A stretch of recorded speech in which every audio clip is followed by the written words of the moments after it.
ਇਹ ਹਫ਼ਤਾਵਾਰ ਬਾਈਬਲ ਦਾ ਦਰਸੀਵਾਸ Plainfield Christian Science church independent ਵੱਲੋਂ ਹੈ, ਜਿਹੜਾ ਨਿਊ ਜਰਸੀ ਅਮਰੀਕਾ ਵਿੱਚ ਹੈ। ਹੋਰ ਮਾਲੂਮਾਤ ਲਈ ਤੁਸੀਂ ਸਾਡੀ ਵੈਬਸਾਈਟ ਵੇਖੋ www.plainfieldcs.com।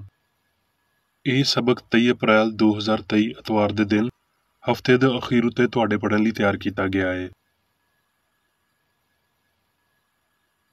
ਮਜ਼ਮੂਨ: ਮਰਨ ਦੇ ਬਾਅਦੋਂ ਇਮਤਿਹਾਨ। ਸੁਨਹਿਰੀ ਮਤਨ: ਗ੍ਰੰਥੀਓ।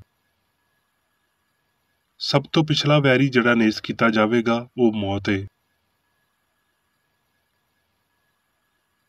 ਜਵਾਬੀ ਪੜ੍ਹਾਈ। ਅਬਰਾਨੀਓ।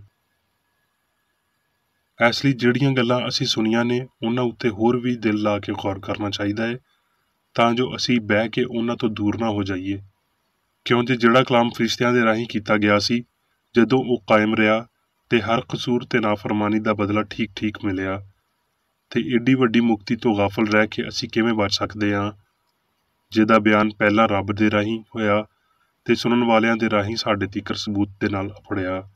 ਬਲਕਿ ਕਿਸੇ ਨੇ ਕਿਸੇ ਮੌਕੇ ਉੱਤੇ ਇਹ ਆਖਿਆ ਹੈ ਭਈ ਇਨਸਾਨ ਕੀ ਸ਼ੈ ਹੈ ਜਿਹੜਾ ਤੂੰ ਉਹਦਾ ਖਿਆਲ ਕਰਦਾ ਹੈ, ਜਾਂ ਆਦਮਜ਼ਾਦ ਕੀ ਹੈ ਜਿਹੜਾ ਤੂੰ ਉਹਦੇ ਉੱਤੇ ਨਜ਼ਰ ਕਰਦਾ ਹੈ। ਤੂੰ ਉਹਨੂੰ ਫਰਿਸ਼ਤਿਆਂ ਤੋਂ ਕੁਝ ਹੀ ਘੱਟ ਕੀਤਾ ਹੈ।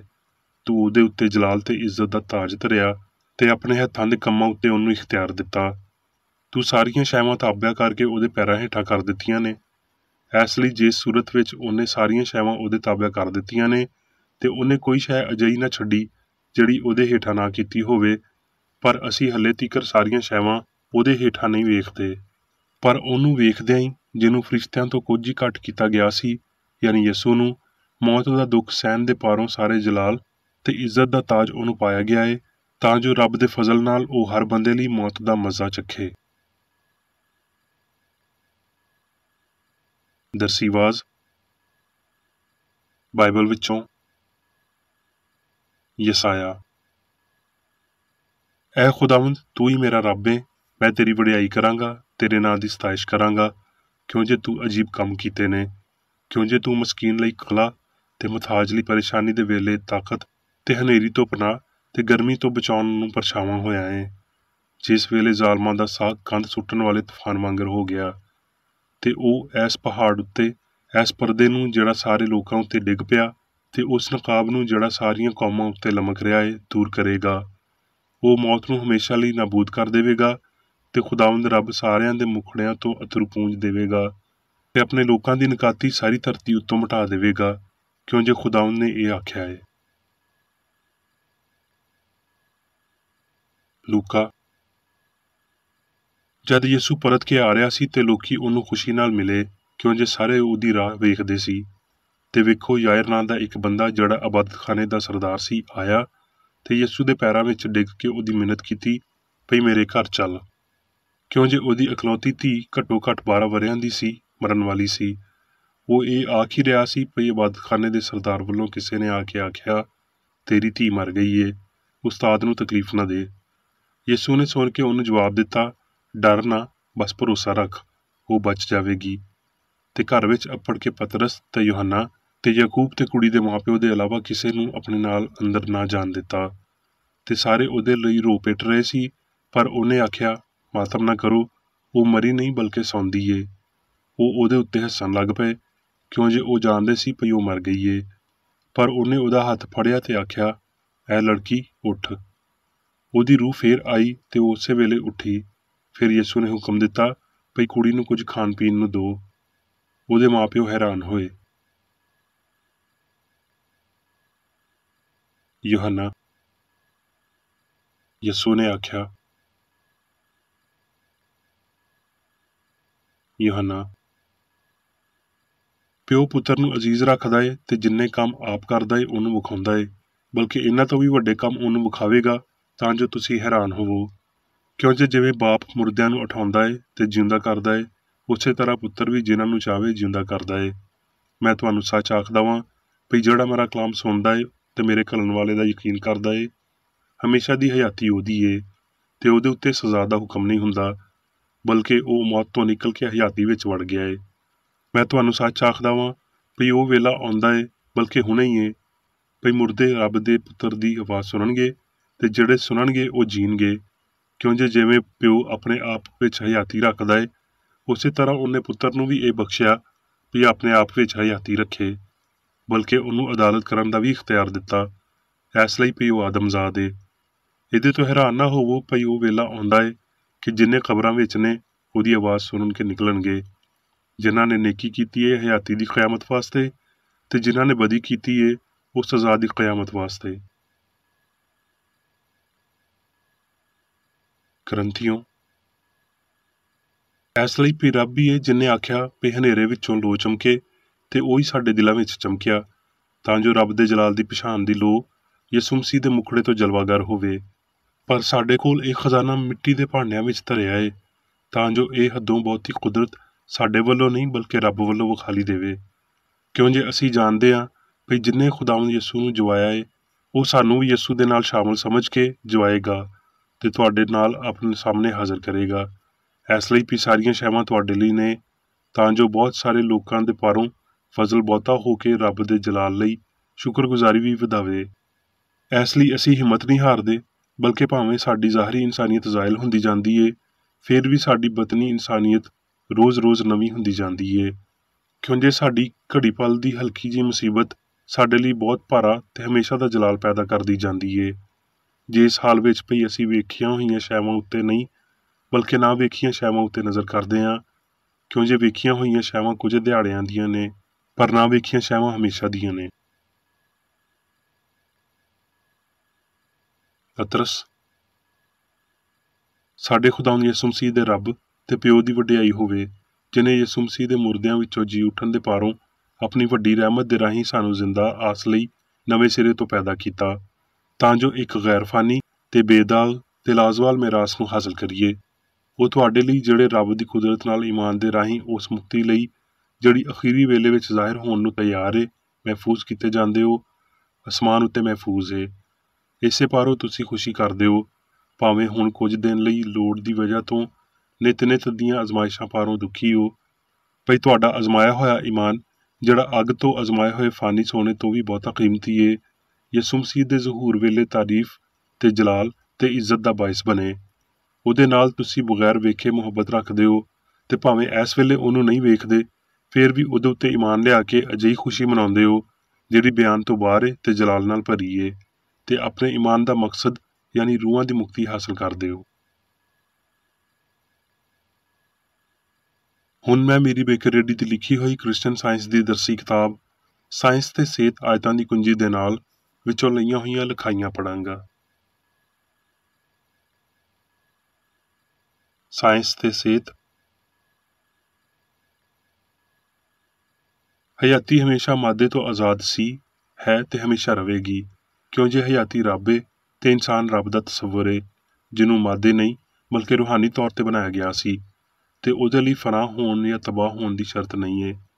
ਜ਼ਬੂਰ ਦੇ ਲਿਖਾਰੀ ਨੇ ਆਖਿਆ, ਤੂੰ ਉਹਨੂੰ ਆਪਣੇ ਹੱਥ ਦੀਆਂ ਬਣੀਆਂ ਸ਼ੈਵਾਂ ਉੱਤੇ ਇਖਤਿਆਰ ਦਿੱਤਾ ਏ, ਤੂੰ ਸਭ ਕੁਝ ਉਹਦੇ ਪੈਰਾਂ ਹੇਠਾਂ ਕਰ ਦਿੱਤਾ ਏ। ਹਯਾਤੀ ਲਾਜ਼ਵਾਲ ਏ, ਹਯਾਤੀ ਇਨਸਾਨ ਦਾ ਅਸਲ ਤੇ ਨਿਉ ਏ। ਇਹ ਮੌਤ ਦੇ ਰਾਹੀਂ ਕਦੀ ਹਾਸਲ ਹੋਣ ਵਾਲੀ ਨਹੀਂ, ਬਲਕਿ ਇਹਦੇ ਤੋਂ ਪਹਿਲਾਂ ਤੇ ਬਾਅਦ ਵਿੱਚ, ਜਿਹਨੂੰ ਮੌਤ ਆਖਿਆ ਜਾਂਦਾ ਏ, ਸੱਚਾਈ ਉੱਤੇ ਟੁਰਦੇ ਰਹਿਣ ਨਾਲ ਹਾਸਲ ਹੁੰਦੀ ਏ।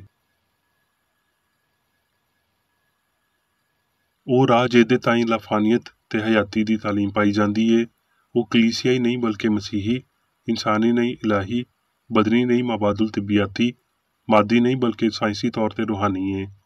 ਇਨਸਾਨੀ ਫਲਸਫਾ, ਅਖਲਾਕੀਆਤ ਤੇ ਵਹਿਮ ਉਸ ਕਾਬਲੇ ਕਬੂਲ ਇਲਾਹੀ ਅਸੂਲ ਨੂੰ ਬਰਦਾਸ਼ਤ ਨਹੀਂ ਕਰਦੇ ਜਿਹਦੇ ਪਾਰੋਂ ਇਨਸਾਨ ਪਾਪ ਤੋਂ ਫਰਾਰ ਹੋ ਸਕਣ। ਫਿਰ ਵੀ ਪਾਪ ਤੋਂ ਮਫਰੂਰੀ ਬਾਈਬਲ ਦੀ ਮੰਗ ਏ। ਇਨਸਾਨ ਨੂੰ ਇਹ ਗੁਮਾਨ ਰੱਖਣਾ ਚਾਹੀਦਾ ਹੈ ਭਈ ਮੌਤ ਦੇ ਤਜਰਬੇ ਦਾ ਯਕੀਨ ਉਹਨਾਂ ਨੂੰ ਜਲਾਲੀ ਹਸਤੀ ਵਿੱਚ ਜਗਾਏਗਾ। ਆਲਮਗੀਰ ਮੁਕਤੀ ਤਰੱਕੀ ਤੇ ਇਮਤਿਹਾਨ ਉੱਤੇ ਮਰਕੂਜ਼ ਏ, ਤੇ ਇਹਨਾਂ ਦੇ ਬਗੈਰ ਹਾਸਲ ਕਰਨੀ ਨਾਮੁਮਕਿਨ ਏ। ਤਰੱਕੀ ਤਜਰਬੇ ਨਾਲ ਪੈਦਾ ਹੁੰਦੀ ਏ। ਇਹ ਫਾਨੀ ਇਨਸਾਨ ਦੀ ਮਜ਼ਬੂਤੀ ਏ, ਜਿਹਦੇ ਰਾਹੀਂ ਲਾਫਾਨੀ ਦੀ ਖਾਤਰ ਫਾਨੀ ਬੰਦੇ ਨੂੰ ਛੱਡ ਦਿੱਤਾ ਜਾਂਦਾ ਏ। ਭਾਵੇਂ ਇੱਥੇ ਜਾਂ ਇਹਦੇ ਬਾਅਦ ਤਕਲੀਫਾਂ ਜਾਂ ਸਾਇੰਸ ਨੂੰ ਹਯਾਤੀ ਤੇ ਸਿਆਣ ਦੇ ਬਾਰੇ ਸਾਰੇ ਭਰਮਾਂ ਨੂੰ ਮੁਕਾ ਦੇਣਾ ਚਾਹੀਦਾ ਏ, ਤੇ ਮਾਦੀ ਸਿਆਣ ਤੇ ਖੁਦੀ ਨੂੰ ਨਵੇਂ ਸਿਰੇ ਤੋਂ ਪੈਦਾ ਕਰਨਾ ਚਾਹੀਦਾ ਹੈ। ਪੁਰਾਣੀ ਇਨਸਾਨੀਅਤ ਨੂੰ ਉਹਦੇ ਕੰਮਾਂ ਦੇ ਨਾਲ ਮਨਸੂਖ ਕਰ ਦੇਣਾ ਚਾਹੀਦਾ ਹੈ। ਕੋਈ ਵੀ ਨਫਸ ਪ੍ਰਸਤੀ ਜਾਂ ਪਾਪ ਆਲੂਦ ਸ਼ੈ ਫਾਨੀ ਨਹੀਂ ਹੈ। ਇਹ ਮਾਦੇ ਦੀ ਮੌਤ ਨਹੀਂ, ਬਲਕਿ ਝੂਠੇ ਮਾਦੀ ਫਹਿਮ ਤੇ ਪਾਪ ਦੀ ਮੌਤ ਹੀ ਹੈ, ਜਿਹਨੂੰ ਇਨਸਾਨ ਤੇ ਹਯਾਤੀ ਹਮਾਹੰਗ ਅਸਲੀ ਤੇ ਅਬਦੀ ਜ਼ਾਹਿਰ ਕਰਦੇ ਨੇ। ਯਿਸੂ ਦੀ ਮੌਤ ਦੇ ਬਾਦੋਂ ਉਹਦੀ ਨਾ ਬਦਲਣ ਵਾਲੀ ਬਦਨੀ ਹਾਲਤ ਨੇ ਸਾਰੀ ਮਾਦੀ ਹਾਲਤਾਂ ਉੱਤੇ ਸਰਬੁਲੰਦੀ ਪਾਈ, ਤੇ ਇਸ ਸਰਬੁਲੰਦੀ ਨੇ ਉਹਦੇ ਅਸਮਾਨ ਉੱਤੇ ਚੁੱਕੇ ਜਾਣ ਨੂੰ ਵਾਜ਼ਿਆ ਕੀਤਾ ਤੇ ਬਗੈਰ ਗਲਤੀ ਦੇ ਕਬਰ ਤੋਂ ਅੱਗੇ ਇੱਕ ਇਮਤਿਹਾਨੀ ਤੇ ਤਰੱਕੀ ਯਾਫਤਾ ਹਾਲਤ ਨੂੰ ਜ਼ਾਹਿਰ ਕੀਤਾ। ਮੌਤ ਸੁਪਨੇ ਦਾ ਇੱਕ ਮਰਹਲਾ ਹੈ, ਕਿਉਂ ਜੇ ਵਜੂਦ ਮਾਦੀ ਹੋ ਸਕਦਾ ਹੈ। ਹਸਤੀ ਦੀ ਹਮਾਂਗੀ ਵਿੱਚ ਕੋਈ ਸ਼ੈ ਮੁਦਾਖਲਤ ਨਹੀਂ ਕਰ ਸਕਦੀ ਤੇ ਨਾ ਹੀ ਸਾਇੰਸ ਵਿੱਚ ਇਨਸਾਨ ਦੀ ਵਜੂਦੀਅਤ ਨੂੰ ਮੁਕਾ ਸਕਦੀ ਏ। ਇਨਸਾਨ ਉਂਝ ਦਾ ਹੀ ਰਹਿੰਦਾ ਹੈ ਜਿਵੇਂ ਉਹ ਹੱਡੀ ਟੁੱਟਣ ਜਾਂ ਸਿਰ ਲੱਥਣ ਤੋਂ ਪਹਿਲਾਂ ਸੀ। ਜੇ ਇਨਸਾਨ ਨੇ ਕਦੀ ਮੌਤ ਉੱਤੇ ਫਤਿਹਮੰਦ ਨਹੀਂ ਹੋਣਾ ਤੇ ਕਲਾਮ ਇਹ ਕਿਉਂ ਆਖਦਾ ਏ ਭਈ ਸਭ ਤੋਂ ਪਹਿਲਾ ਵੈਰੀ ਜਿਹੜਾ ਨੇਸਤ ਕੀਤਾ ਜਾਵੇਗਾ ਉਹ ਮੌਤ ਏ। ਕਲਾਮ ਦਾ ਇਹ ਹਿੱਸਾ ਵਾਜ਼ਿਹ ਕਰਦਾ ਏ ਭਈ ਅਸੀਂ ਪਾਪ ਉੱਤੇ ਫਤਿਹ ਪਾਉਣ ਦੇ ਤਨਾਸਬ ਵਿੱਚ ਮੌਤ ਉੱਤੇ ਫਤਿਹ ਹਾਸਲ ਕਰਾਂਗੇ। ਜ਼ਿਆਦਾ ਔਖਿਆਈ ਇਸ ਲਾ ਇਲਮੀ ਵਿੱਚ ਪਾਈ ਜਾਂਦੀ ਏ ਭਈ ਰੱਬ ਕੀ ਏ। ਰੱਬ, ਹਯਾਤੀ, ਸੱਚਾਈ ਤੇ ਪਿਆਰ ਇਨਸਾਨ ਨੂੰ ਅਮਰ ਬਣਾ ਦਿੰਦੇ ਨੇ। ਲਾਫਾਨੀ ਸਿਆਣ ਨੂੰ ਜਿਹੜੀ ਸਾਰਿਆਂ ਉੱਤੇ ਹੁਕਮਰਾਨੀ ਕਰਦੀ ਏ, ਬਦਨੀ ਸਲਤਨਤ ਇਹਦੇ ਨਾਲ ਨਾਲ ਰੂਹਾਨੀ ਵਿੱਚ ਵੀ ਸਭ ਤੋਂ ਆਲਾ ਮੰਨਿਆ ਜਾਣਾ ਚਾਹੀਦਾ ਹੈ। ਇੱਥੇ ਤੇ ਆਖਰਤ ਵਿੱਚ ਮੌਤ ਦੇ ਸੁਪਨੇ ਦੀ ਕਿਆਮਤ ਸਿਆਣ ਕਰਦੀ ਏ। ਆਪਣੇ ਆਪ ਦੇ ਮਾਦੀ ਇਜ਼ਹਾਰ ਤੋਂ ਸੋਚ ਮੈਂ ਮੁਰਦਾ ਵਾਂ ਪੈਦਾ ਹੁੰਦੀ ਏ, ਤਾਂ ਜੋ ਸੱਚਾਈ ਦੇ ਐਸ ਛਨਕਣ ਵਾਲੇ ਲਫ਼ਜ਼ ਨੂੰ ਫੜ ਸਕੇ। ਕੋਈ ਮੌਤ, ਬੇਅਮਲੀ, ਬਿਮਾਰੀ ਵਾਲਾ ਅਮਲ, ਰੱਦ ਅਮਲ ਤੇ ਨਾ ਹੀ ਸ਼ਦੀਦ ਰੱਦ ਅਮਲ ਏ। ਸਾਨੂੰ ਇਹ ਆਖਣ ਦਾ ਕੋਈ ਹੱਕ ਨਹੀਂ ਏ ਭਈ ਹਯਾਤੀ ਹੁਣ ਮਾਦੇ ਉੱਤੇ ਇਨਹਿਸਾਰ ਕਰਦੀ ਏ, ਪਰ ਮੌਤ ਦੇ ਬਾਅਦ ਇਹ ਇਹਦੇ ਉੱਤੇ ਇਨਹਿਸਾਰ ਨਹੀਂ ਕਰੇਗੀ। ਇੱਥੇ ਅਸੀਂ ਹਯਾਤੀ ਦੀ ਸਾਇੰਸ ਤੋਂ ਲਾ ਇਲਮੀ ਵਿੱਚ ਆਪਣੀ ਹਯਾਤੀ ਨੂੰ ਗੁਜ਼ਾਰ ਸਕਦੇ ਤੇ ਖਬਰ ਤੋਂ ਬਾਅਦ ਇਸ ਲਾ ਇਲਮੀ ਲਈ ਅਜਰ ਦੀ ਆਸ ਨਹੀਂ ਰੱਖਦੇ। ਲਾ ਇਲਮੀ ਦੇ ਅਜਰ ਦੇ ਤੌਰ ਤੇ ਮੌਤ ਸਾਨੂੰ ਹਮਾਹੰਗ ਤੇ ਲਾਫਾਨੀ ਨਹੀਂ ਬਣਾਏਗੀ। ਜੇ ਇੱਥੇ ਅਸੀਂ ਕ੍ਰਿਸਚਨ ਸਾਇੰਸ ਉੱਤੇ ਧਿਆਨ ਨਹੀਂ ਦਿੰਦੇ ਜਿਹੜੀ ਰੂਹਾਨੀ ਤੇ ਅਬਦੀ ਏ, ਤੇ ਅਸੀਂ ਇਹਦੇ ਬਾਅਦ ਰੂਹਾਨੀ ਹਯਾਤੀ ਲਈ ਵੀ ਤਿਆਰ ਨਹੀਂ ਹੋਵਾਂਗੇ। ਇਹ ਸਿਖਾਇਆ ਗਿਆ ਅਕੀਦਾ ਏ ਭਈ ਜਾਨ ਬਦਨ ਵਿੱਚ ਇਨਸਾਨਾਂ ਨੂੰ ਮੌਤ ਦੇ ਦੋਸਤ ਬਣਨ ਦਾ ਸਬਬ ਬਣਦੀ ਏ, ਯਾਨੀ ਲਾਫਾਨੀਅਤ ਤੇ ਨੇਮਤ ਵਿੱਚੋਂ ਫਾਨੀਅਤ ਤੋਂ ਅਕਸ ਕੀਤਾ ਗਿਆ ਰਾਹ ਦਾ ਪੱਥਰ। ਬਾਈਬਲ ਮੌਤ ਨੂੰ ਵੈਰੀ ਆਖਦੀ ਏ ਤੇ ਯਿਸੂ ਇਹਨਾਂ ਨੂੰ ਮੰਨਣ ਦੀ ਬਜਾਏ ਮੌਤ ਤੇ ਕਬਰ ਉੱਤੇ ਫਤਿਹਮੰਦ ਹੋਇਆ। ਉਹ ਆਪ ਰਾਹ ਸੀ। ਇਸ ਲਈ ਮੌਤ ਉਹਦੇ ਲਈ ਦਹਲੀਜ਼ ਨਹੀਂ ਸੀ ਜਿਹਦੇ ਵਿੱਚੋਂ ਲੰਘ ਕੇ ਉਹਨੇ ਜ਼ਿੰਦਾ ਜਲਾਲ ਵਿੱਚ ਦਾਖਲ ਹੋਣਾ ਸੀ। ਰਸੂਲ ਨੇ ਆਖਿਆ, ਹੁਣ ਇਹ ਕਬੂਲੀਅਤ ਦਾ ਵੇਲਾ ਏ, ਵੇਖੋ ਇਹ ਮੁਕਤੀ ਦਾ ਦਿਨ ਏ। ਮਤਲਬ ਇਹ ਬਿਲਕੁਲ ਨਹੀਂ ਭਈ ਹੁਣ ਇਨਸਾਨ ਨੂੰ ਮੁਸਤਕਬਲ ਦੀ ਜੱਗ ਦੀ ਮੁਕਤੀ ਜਾਂ ਹਿਫਾਜ਼ਤ ਲਈ ਤਿਆਰੀ ਕਰਨੀ ਚਾਹੀਦੀ, ਬਲਕਿ ਇਹ ਭਈ ਹੁਣ ਇਸ ਮੁਕਤੀ ਦਾ ਰੂਹ ਤੇ ਹਯਾਤੀ ਵਿੱਚ ਤਜਰਬਾ ਕਰਨ ਦਾ ਵੇਲਾ ਏ। ਹੁਣ ਵੇਲਾ ਏ ਨਾਮ ਨਿਹਾਦ ਮਾਦੀ ਤਕਲੀਫਾਂ ਤੇ ਮਾਦੀ ਖੁਸ਼ੀਆਂ ਨੂੰ ਤਰਕ ਕਰਨ ਦਾ, ਕਿਉਂ ਜੇ ਦੋਵੇਂ ਗੈਰ ਅਸਲੀ ਨੇ, ਇਸ ਲਈ ਭਈ ਦੋਵੇਂ ਸਾਇੰਸ ਵਿੱਚ ਨਾਮੁਮਕਿਨ ਨੇ। ਇਸ ਧਰਤੀ ਦੇ ਜਾਦੂ ਨੂੰ ਮੁਕਾਉਣ ਲਈ ਬਸ਼ਰ ਨੂੰ ਉਸ ਸਭ ਦੇ ਅਸਲੀ ਤਸਵੁਰ ਤੇ ਇਲਾਹੀ ਅਸੂਲ ਨੂੰ ਸਮਝਣਾ ਚਾਹੀਦਾ ਏ ਜਿਹੜਾ ਹਮਾਂਗੀ ਦੇ ਨਾਲ ਸੰਸਾਰ ਵਿੱਚ ਵਜੂਦ ਰੱਖਦਾ ਏ ਤੇ ਉਹਦੇ ਉੱਤੇ ਹੁਕਮਰਾਨੀ ਕਰਦਾ ਏ। ਇਸ ਖਿਆਲ ਨੂੰ ਹੌਲੀ ਹੌਲੀ ਸਮਝਿਆ ਜਾਂਦਾ ਏ ਤੇ ਸ਼ੱਕ ਤੇ ਨਾਕਾਮੀਆਂ ਤੇ ਇਹਦੇ ਨਾਲ ਨਾਲ ਜਿੱਤਾਂ ਦੇ ਨਾਲ ਇਹਨੂੰ ਹਾਸਲ ਕਰਨਾ ਮੁਮਕਿਨ ਬਣਾਉਣ ਤੋਂ ਪਹਿਲਾਂ ਇਹਦੇ ਦੋ ਹਿੱਸੇ ਕੀਤੇ ਜਾਂਦੇ ਨੇ। ਕ੍ਰਿਸਚਨ ਸਾਇੰਸ ਇਨਸਾਨ ਨੂੰ ਖਾਹਿਸ਼ਾਂ ਦਾ ਮਾਲਕ ਬਣਨ, ਸ਼ਫਕਤ ਦੇ ਨਾਲ ਨਫ਼ਰਤ ਨੂੰ ਇੱਕ ਤਾਤੁਲ ਵਿੱਚ ਰੋਕਣ, ਪਾਕਿਜ਼ਗੀ ਦੇ ਨਾਲ ਸ਼ਹਿਵਤ ਉੱਤੇ, ਖੈਰਾਤ ਦੇ ਨਾਲ ਬਦਲੇ ਉੱਤੇ ਫਤਿਹ ਪਾਉਣ ਤੇ ਇਮਾਨਦਾਰੀ ਦੇ ਨਾਲ ਫਰੇਬ ਉੱਤੇ ਕਾਬੂ ਪਾਉਣ ਦਾ ਹੁਕਮ ਦਿੰਦੀ ਏ। ਜੇ ਤੁਸੀਂ ਸਿਹਤ, ਖੁਸ਼ੀ ਤੇ ਕਾਮਯਾਬੀ ਦੇ ਖਿਲਾਫ ਸਾਜ਼ਿਸ਼ੀਆਂ ਦੀ ਇੱਕ ਫੌਜ ਨਹੀਂ ਲਿਆਉਣਾ ਚਾਹੁੰਦੇ ਤੇ ਇਹਨਾਂ ਗਲਤੀਆਂ ਨੂੰ ਸ਼ੁਰੂ ਵਾਲੇ ਮਰਹਲਿਆਂ ਵਿੱਚ ਹੀ ਜ਼ਾਇਆ ਕਰ ਦਿਓ। ਜਦੋਂ ਤੀਕਰ ਹਮਾਂਗੀ ਤੇ ਇਨਸਾਨ ਦੀ ਲਾਫਾਨੀਅਤ ਬਹੁਤਾ ਵਾਜ਼ਿਆ ਨਹੀਂ ਹੋ ਜਾਂਦੇ, ਉਸ ਵੇਲੇ ਤੀਕਰ ਅਸੀਂ ਰੱਬ ਦਾ ਅਸਲੀ ਤਸਵੁਰ ਨਹੀਂ ਪਾ ਸਕਦੇ ਤੇ ਬਦਨ ਉਹਦੀ ਅਕਾਸੀ ਕਰੇਗਾ ਜਿਹੜਾ ਉਹਦੇ ਉੱਤੇ ਹੁਕਮਰਾਨੀ ਕਰੇਗਾ, ਭਾਵੇਂ ਇਹ ਸੱਚਾਈ ਹੋਵੇ ਜਾਂ ਗਲਤੀ, ਸਿਆਣ ਹੋਵੇ ਜਾਂ ਅਕੀਦਾ, ਰੂਹ ਹੋਵੇ ਜਾਂ ਮਾਦਾ। ਇਸ ਲਈ ਉਹਦੇ ਨਾਲ ਮਿਲਿਆ ਰਹਿ ਤੇ ਸਲਾਮਤ ਰਵੇਂਗਾ। ਚਾਲਾਕ, ਸਾਦਾ ਤੇ ਚੁਸਤ ਰਵੋ। ਜਿਹੜੀ ਰਾਹ ਇਸ ਫਹਿਮ ਵੱਲ ਲੈ ਜਾਂਦੀ ਏ ਭਈ ਕੱਲਾ ਰੱਬ ਹੀ ਹਯਾਤੀ ਏ, ਉਹ ਰਾਹ ਸਿੱਧੀ ਤੇ ਸੌੜੀ ਏ। ਜਦ ਝੂਠੇ ਇਨਸਾਨੀ ਅਕੀਦੇ ਆਪਣੇ ਝੂਠ ਦੇ ਬਾਰੇ ਥੋੜ੍ਹਾ ਜਿਹਾ ਵੀ ਜਾਣਦੇ ਨੇ ਤੇ ਉਹ ਗਾਇਬ ਹੋਣਾ ਸ਼ੁਰੂ ਹੋ ਜਾਂਦੇ ਨੇ। ਕਿਸੇ ਗਲਤੀ ਤੇ ਉਹਦੇ ਅਮਲਾਂ ਦਾ ਇਲਮ ਇਸ ਸੱਚਾਈ ਦੇ ਫਹਿਮ ਤੋਂ ਪਹਿਲਾਂ ਹੋਣਾ ਚਾਹੀਦਾ ਹੈ ਜਿਹੜਾ ਗਲਤੀ ਨੂੰ ਤਬਾਹ ਕਰਦਾ ਹੈ। ਜਦ ਤੀਕਰ ਪਈ ਪੂਰੀ ਫਾਨੀ ਮਾਦੀ ਗਲਤੀ ਅਖੀਰੀ ਗਾਇਬ ਨਹੀਂ ਹੋ ਜਾਂਦੀ ਤੇ ਇਹ ਹਮੇਸ਼ਾ ਦੀ ਅਸਲੀਅਤ ਸਮਝੀ ਤੇ ਜਾਣੀ ਨਹੀਂ ਜਾਂਦੀ ਭਈ ਇਨਸਾਨ ਆਪਣੇ ਖਾਲਕ ਦੀ ਅਸਲੀ ਸੂਰਤ ਉੱਤੇ ਰੂਹ ਦੇ ਰਾਹੀਂ ਤੇ ਰੂਹ ਤੋਂ ਜੰਮਿਆ ਹੈ। ਝੂਠੇ ਭਰੋਸਿਆਂ ਤੇ ਮਾਦੀ ਸਬੂਤਾਂ ਦੇ ਖਿਆਲਾਂ ਨੂੰ ਮੁਕਾਉਣ ਲਈ ਤਾਂ ਜੋ ਸ਼ਖਸੀ ਰੂਹਾਨੀ ਅਸਲੀਅਤਾਂ ਸਾਹਮਣੇ ਆਉਣ, ਇਹ ਇੱਕ ਬਹੁਤ ਵੱਡਾ ਹਾਸਲ ਕਨੁੰਦਾ ਹੈ ਜਿਹਦੇ ਰਾਹੀਂ ਅਸੀਂ ਗਲਤ ਨੂੰ ਮੁਕਾ ਦੇਵਾਂਗੇ ਤੇ ਸੱਚਾਈ ਨੂੰ ਥਾਂ ਦੇਵਾਂਗੇ। ਇਸ ਤਰ੍ਹਾਂ ਅਸੀਂ ਸੱਚਾਈ ਦੀ ਉਸ ਹੈਕਲ ਜਾਂ ਬਦਨ ਨੂੰ ਬਣਾਉਂਦੇ ਹਾਂ ਜਿਹਦਾ ਮਿਸਤਰੀ ਜਾਂ ਬਣਾਉਣ ਵਾਲਾ ਰੱਬ ਹੈ। ਹੁਣ ਮੈਂ ਮੇਰੀ ਬੇਕਰ ਰੇਡੀ ਵੱਲੋਂ ਚਰਚ ਮੈਨੂਅਲ ਵਿੱਚ ਦਿੱਤੇ ਹੋਏ ਰੋਜ਼ਾਨਾ ਦੇ 3 ਫਰਜ਼ ਪੜਾਂਗਾ। ਰੋਜ਼ਾਨਾ ਦੀ ਦੁਆ। ਇਸ ਚਰਚ ਦੇ ਹਰ ਰੁਕਨ ਦਾ ਇਹ ਫਰਜ਼ ਹੈ ਭਈ ਉਹ ਹਰ ਰੋਜ਼ ਇਹ ਦੁਆ ਕਰੇ, ਤੇਰੀ ਬਾਦਸ਼ਾਹੀ ਆਵੇ, ਇਲਾਹੀ ਸੱਚਾਈ, ਹਯਾਤੀ ਤੇ ਪਿਆਰ ਦੀ ਸਲਤਨਤ ਮੇਰੇ ਅੰਦਰ ਕਾਇਮ ਹੋਵੇ ਤੇ ਸਾਰੇ ਪਾਪ ਮੈਥੋਂ ਨਿਕਲ ਜਾਣ ਤੇ ਤੇਰਾ ਕਲਾਮ ਸਾਰੇ ਇਨਸਾਨਾਂ ਦੇ ਪਿਆਰ ਨੂੰ ਵਧਾਵੇ ਤੇ ਉਹਨਾਂ ਉੱਤੇ ਹਕੂਮਤ ਕਰੇ। ਮਕਸਦਾਂ ਤੇ ਕੰਮਾਂ ਦਾ ਇੱਕ ਅਸੂਲ। ਨਾ ਕੋਈ ਮੁਖਾਲਫਤ ਤੇ ਨਾ ਕੋਈ ਜ਼ਾਤੀ ਤਾਲੁਕ ਮਾਦਰੀ ਚਰਚ ਦੇ ਕਿਸੇ ਰੁਕਨ ਦੇ ਮਕਸਦਾਂ ਜਾਂ ਕੰਮਾਂ ਉੱਤੇ ਅਸਰ ਕਰਨੇ ਚਾਹੀਦੇ। ਸਾਇੰਸ ਵਿੱਚ ਬਸ ਇਲਾਹੀ ਪਿਆਰ ਹੀ ਹਕੂਮਤ ਕਰਦਾ ਹੈ ਤੇ ਇੱਕ ਮਸੀਹ ਸਾਇੰਸਦਾਨ ਪਾਪ ਨੂੰ ਰੱਦ ਕਰਦਿਆਂ ਹੋਏ ਸੁੱਚੀ ਭਰਾਬੰਦੀ, ਖੈਰਾਤ ਪਸੰਦੀ ਤੇ ਮਾਫੀ ਨਾਲ ਪਿਆਰ ਦੀਆਂ ਮਿੱਠੀਆਂ ਸੱਚਾਈਆਂ ਦਾ ਪਰਛਾਵਾਂ ਬਣਦਾ ਹੈ। ਇਸ ਚਰਚ ਦੇ ਸਾਰੇ ਰੁਕਨਾਂ ਨੂੰ ਸਾਰੇ ਪਾਪਾਂ ਤੋਂ, ਗਲਤ ਤਰ੍ਹਾਂ ਦੀਆਂ ਪੇਸ਼ਨਗੋਈਆਂ, ਮੁਨਸਫੀਆਂ, ਮੁਜ਼ੰਮਤਾਂ, ਸਲਾਵਾਂ, ਗਲਤ ਅਸਰਾਂ ਨੂੰ ਲੈਣ ਤੇ ਗਲਤ ਅਸਰ ਦੇਣ ਤੋਂ ਆਜ਼ਾਦ ਰਹਿਣ ਲਈ ਹਰ ਰੋਜ਼ ਖਿਆਲ ਰੱਖਣਾ ਚਾਹੀਦਾ ਹੈ ਤੇ ਦੁਆ ਕਰਨੀ ਚਾਹੀਦੀ ਹੈ। ਫਰਜ਼ ਲਈ ਚੁਸਤੀ। ਇਸ ਚਰਚ ਦੇ ਹਰ ਰੁਕਨ ਦਾ ਇਹ ਫਰਜ਼ ਹੈ ਭਈ ਉਹ ਹਰ ਰੋਜ਼ ਜਾਰਹਾਨਾ ਜ਼ਹਿਨੀ ਸਲਾਮਾਂ ਦੇ ਖਿਲਾਫ ਆਪਣੇ ਆਪ ਨੂੰ ਤਿਆਰ ਰੱਖੇ ਤੇ ਰੱਬ, ਆਪਣੇ ਕਾਇਦ ਤੇ ਇਨਸਾਨਾਂ ਲਈ ਆਪਣੇ ਫਰਜ਼ਾਂ ਨੂੰ ਨਾ ਕਦੀ ਭੁੱਲੇ ਤੇ ਨਾ ਕਦੀ ਨਜ਼ਰਅੰਦਾਜ਼ ਕਰੇ। ਉਹਦੇ ਕੰਮਾਂ ਦੇ ਰਾਹੀਂ ਉਹਦਾ ਇਨਸਾਫ ਹੋਵੇਗਾ, ਉਹ ਬੇਕਸੂਰ ਜਾਂ ਕਸੂਰਵਾਰ ਹੋਵੇਗਾ।